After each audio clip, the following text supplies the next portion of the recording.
This is Mad Men Sports. We got myself, Jake. We got Zach. We're doing this in a different medium today. I have pneumonia, not coronavirus at all. I got my Pedialyte. Zach, what's going on, man? Not much. I got my own Pedialyte right here with the whiskey. Oh. Doing good. Bills are 3-0. We didn't get to recap the Rams game because of the emergency with Jacob.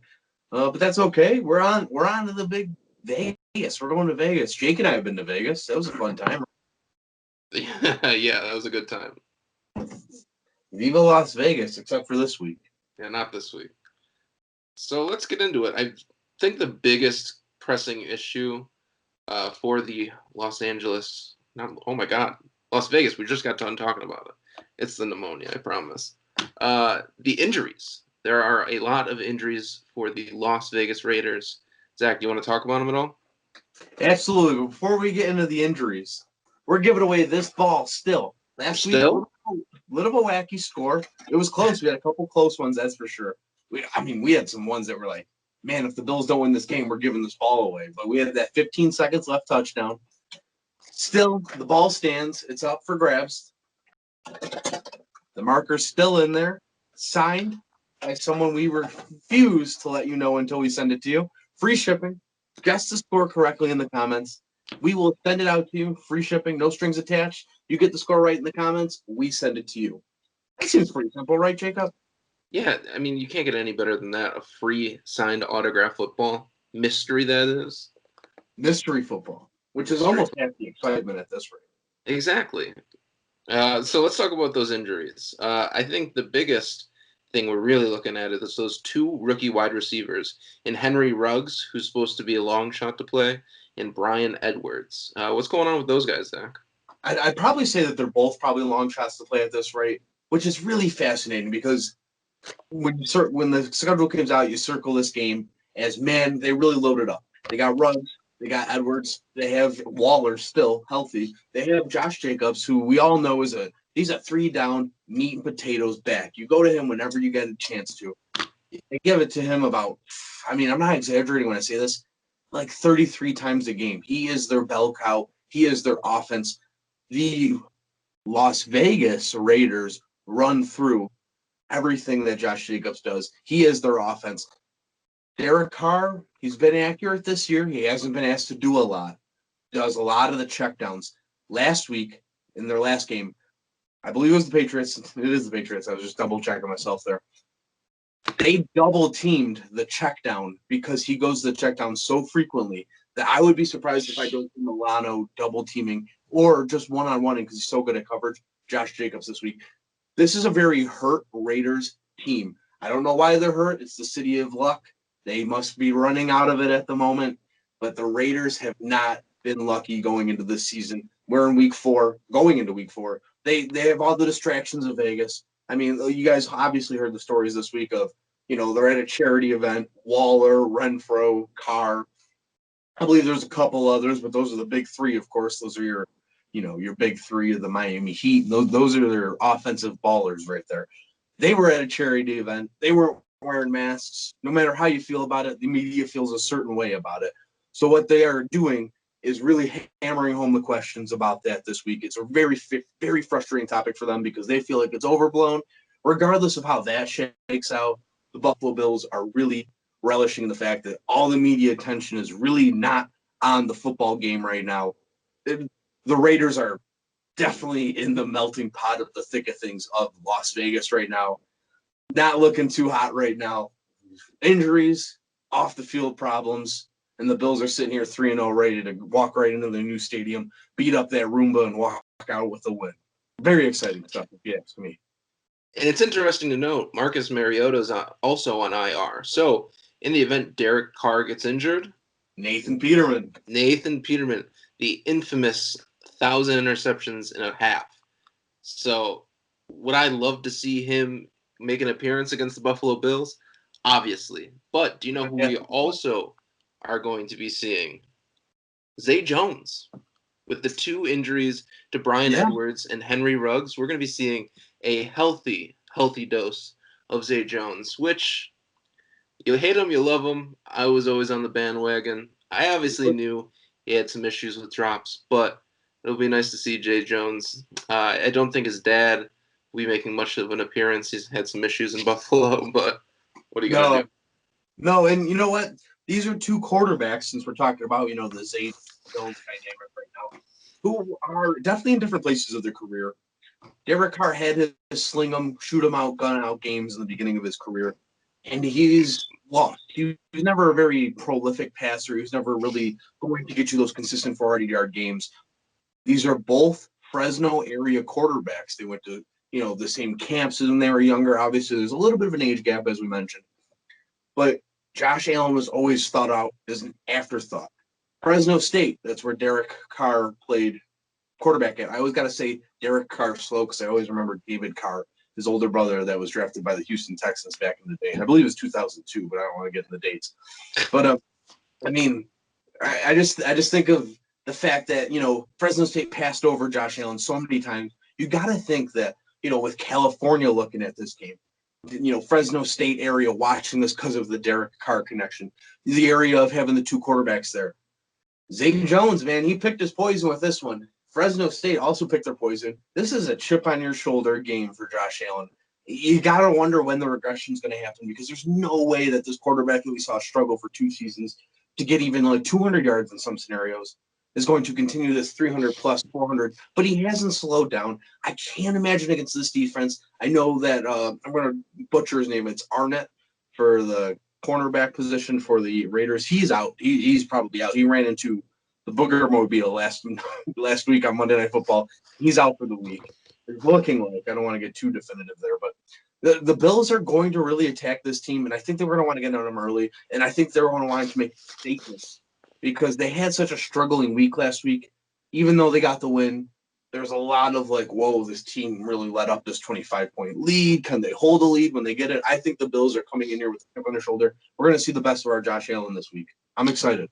Yeah, and speaking of Josh Allen, John Gruden had some kind words for Josh Allen, calling him the top two or three guys in the league in the big picture. And he went into detail as well, talking about how, well, unfortunately, the Bills are on the schedule, and Josh Allen has been playing the way he's been playing, and we just got to stop him. So it'll be interesting to see John Gruden, such a long legacy in this league as a head coach. So it's going to be interesting to see how Josh Allen can play against John Gruden and company. Absolutely. This is a big week for McDermott to kind of, show himself to a coach that was, really under the microscope at the time. They were both vying for coaching positions. McDermott kind of got the better end of the stick with landing in Buffalo. At the time, it wasn't like the best part, but I'm really excited to see our coach go against a coach that's won a Super Bowl, built up franchises, kind of see where he measures up at this point of his career. Oh, definitely. It's going to be very exciting. Now, it's going to be important. Tremaine Edmonds, Matt Milano, got to stay healthy. Micah Hyde hurt at the end of the game. I don't know if he was out for the rest of the game, but that's going to be important to watch. Josh Norman back at practice. I don't think we're going to see him on the field just yet, so that is some things to watch as well. And John Brown with that hamstring injury. I mean, I think we'll be able to get the job done with Gabriel Davis, Stephon Diggs, and Cole Beasley. But do you think if John Brown misses this game Sunday, do you think that's going to make any impact? Even if the Raiders were healthy, I'm not sure if I'd see a huge difference in this game just because of John Brown's injury.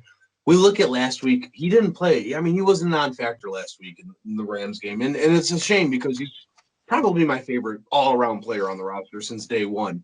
I've been a huge John Brown supporter. Some of us haven't. That's okay as well. But we look at, John Brown not being super effective. Diggs only having, I believe it was like 5 catches for like minimal yards and a touchdown. He did get a touchdown on the goal line there. But, the top 2 wide receivers weren't so prolific last week. And yet we still saw a 300-plus yard game out of Josh Allen. We saw a 5 touchdown performance. We saw the offense put up 30-plus points. I don't think this – maybe if you asked me before the Rams game, if we had our, one of our top 2 wide receivers hurt, yeah, I think that'd be a big problem. I think at this point, after seeing what I saw out of Diggs and John Brown being minimalistic in the Rams game, I think that this team can work with what they have top to bottom. Gabe Davis had a coming out party last week. Cole Beasley really stepped up when John Brown was down. This is a very exciting part of the season. I think they got a couple back-to-back games that looked a little daunting back and before. I think as we get closer with COVID and injuries, it's kind of really mounting up to be a really breezy part of the schedule all of a sudden. So this is really exciting. I think that John Brown could maybe sit this game out, and we see minimal change to the Bills' offense at the moment, which is very exciting because last year I don't think we could see the same. So, do you think we're going to be relying on our tight ends kind of like we did last week with touchdowns from Lee Smith and Tyler Croft, or are we going to see a lot of Devin Singletary this game? Now, I'll be completely frank. I didn't watch the full game. I was in the emergency room. So, in between the tests and all that stuff, I tried to watch what I could. But I did definitely see Devin Singletary break a few plays. And obviously, we've seen that in his rookie year as well. So, what do you think we're going to see? Are we going to see a big passing attack? Or is it going to be kind of a tight end specified? Or are we going to be seeing a lot from Devin Singletary? Absolutely. First, before I get into that, I just want to say prayers up to Jake. Drop a comment. Well, 1R means one prayer in the chat. We really want to get him healthy so we can watch the game on Sunday together and so we can get a great post-game podcast going because there's a lot to divulge in going into next week. So remember, one comment in the chat equals one prayer for Jake. So appreciate that right there, guys. I'm going to need 600 to be able to watch the game. There we go. And then, before I've already forgot the question. This is so important that you get healthy for us and, just moving forward for your lifestyle. I feel like I'm Joel right now. What was the question again? So are we going to be relying on the pass with the wide receivers, running? What are we doing? Yes. You know what? And I kind of touched on this a little bit with my last answer. I feel like the offense is way more diverse. We're seeing tight ends scoring all over the place. We're seeing Gilliam have a touchdown right now. Croft has a couple. Knox is still touchdownless, but we've seen him be productive. Hopefully he gets his hands right, head right. He gets healthy. Let's prayers up in the chat for that one. Lee Smith has a touchdown. I think the offense is really working in the tight ends as I don't want to say smoke and mirrors, but they're saying, hey, look at our wide receivers, and then boom, our tight ends are wide open, catching all these crazy plays. So I think this offense is so diverse. It's got, I'm going to use the term Swiss Army knife right now. It's an exciting event to watch this team. I don't even know where they're going to go. That's the crazy. We could see a Cole Beasley 200-yard game. Like, who knows? I could see. I don't think they have a corner that's good enough to slow down Stephon Diggs. So I'm going to see a healthy dose of Diggs, I think, still. And I think it's going to be a really nice makeup week because he wasn't super effective last week besides, bringing in double teams and things along that nature.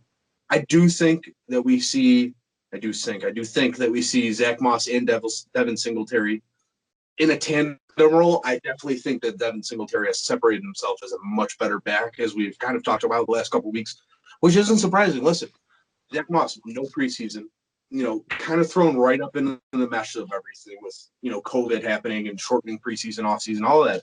But I think you got to go with your bell cow right now. Devin Singletary made plays when you need to make plays. That was great. I think we see a lot more of that this week of maybe 50-50ing more of the running game because they broke some. They broke some great runs against Rams, and I'd like to think this defense isn't as stout. Yeah, and it's going to be super important for the Buffalo Bills defense to corral, as we said earlier in the podcast, Josh Jacobs. It's going to be very important to be able to contain him because if you look back at the Rams games with injuries with the Rams running backs, they still gashed us for a decent amount of yards. So the defense is really going to have to step up, but it makes me very confident that the Buffalo Bills offense can now, after so many years, get into a shootout if need be. Obviously, we don't like that. And win the shootout. No longer are we losing games by 3 points, 7 points. We're coming out with victories, and that's kind of been our biggest problem over the past couple of years since like 2012. We just missed those opportunities. There's always one play where we're like, man, if that just went the other way, we're winning the game, we're making the playoffs. That's different now. So it's going to be very important to see. Obviously, I would like control of the entire game. I think that'll happen this week. Zach, do you want to go into predictions? Yeah, and just to kind of bring home your point there, I think you almost have to score, 4 touchdowns to beat this Buffalo Bills team right now. I think you got to get to that 28-point threshold in order to even make this a real, nail biter. Because I don't think that this offense is in the mindset of slowing down like they have been in past years. When you look at the Miami game, they got down and then bang, bang, 2 drives, passing touchdown, passing touchdown. They came right at it. I don't think they slow down. I think they believe in their quarterback. They believe in their offense. They believe in their weapons. They believe in their coaching staff. This team believes right here. I'm very excited for it. I'm pumped. My prediction for the game. Ooh, we got Las Vegas. We're feeling it. We're feeling it, okay? So we got lucky sevens. Let's what are you feeling? My lucky number is 23. We'll do 23-7 Buffalo Bills right there. I got 35-10 with another 300-yard plus passing day for Josh Allen.